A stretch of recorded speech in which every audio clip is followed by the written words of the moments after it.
Pinellas County Supervisor of Elections Deborah Clark hosted a group of visiting African journalists during our recent election night.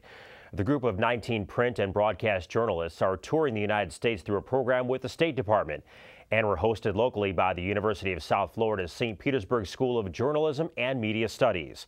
While here, they toured our local newspapers, television stations, and had the opportunity to exchange ideas with students on the USF St. Petersburg campus. On the group's last night, they visited Pinellas County's Election Service Center for a look at how we conduct our elections. Inside, Pinellas photojournalist Tony Smith and reporter Libby Bowling bring us a look at election night through new eyes.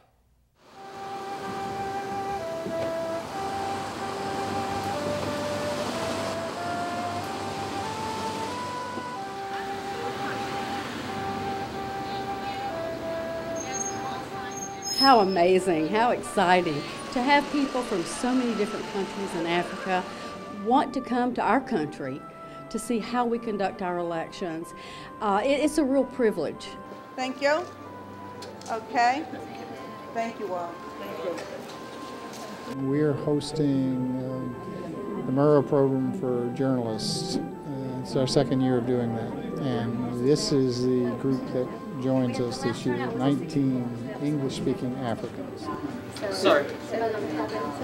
So what's your candidate? Your candidates? No, you. Who are you voting for? Oh, I can't tell you that. That's a secret ballot. By federal law, we have a secret ballot. They had a lot of very good questions. Their political structure is a little bit different than ours. One of the things that one of the visitors mentioned to me, because we talked about the two-party system here in America, and they have a lot of political parties, and they're all involved in every election.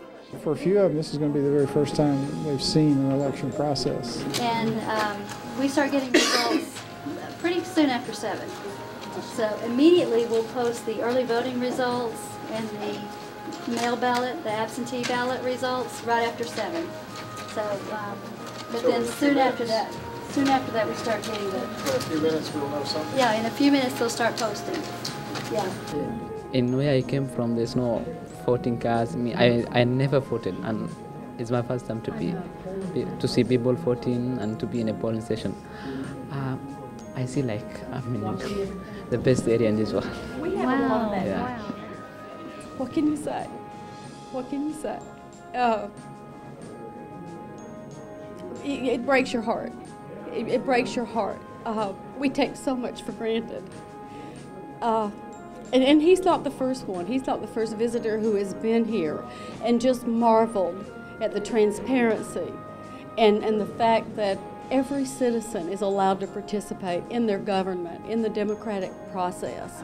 And all I can hope is that one day they get there. In our governments in other countries, that the Constitution serves to protect the government.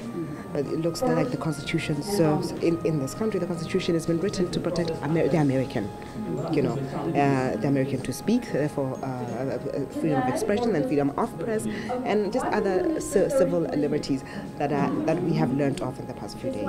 So that is what is fundamentally different. It's like the tone of the Constitution is protecting the American, whereas in some of the instances in other countries, the tone of the Constitution is protecting the government. Yeah. Have a good 14th day, Americans. Thank you so much. 1,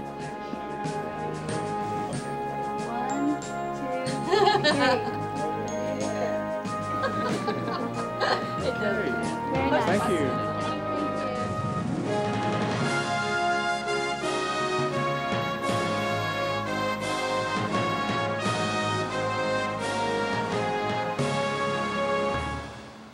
That is a great story. The group also visited campaign celebrations on election night and then departed for Seattle the next morning. Their visit will end in New York, and then they return to their home countries.